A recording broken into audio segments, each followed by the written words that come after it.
Here's a hard truth.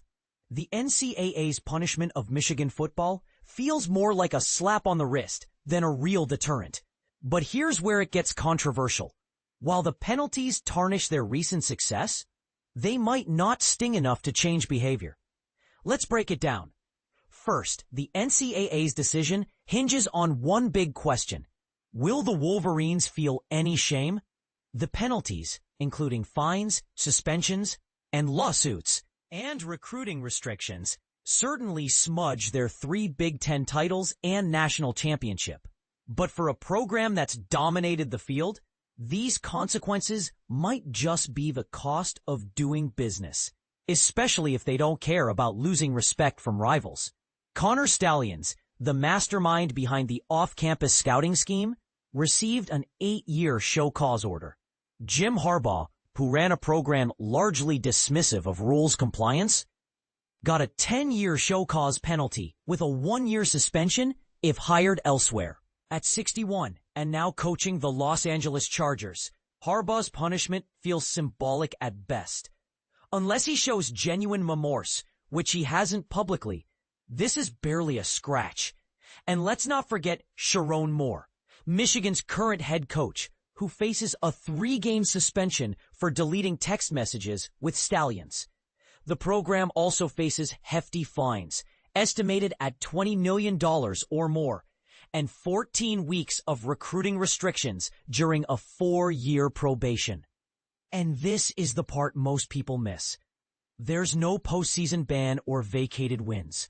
Rivals wanted Michigan's title stripped, but the NCAA didn't go there because no ineligible players were involved.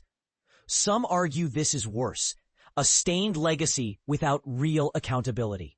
For a program that prides itself on being leaders and best, this scandal is a far cry from that ideal.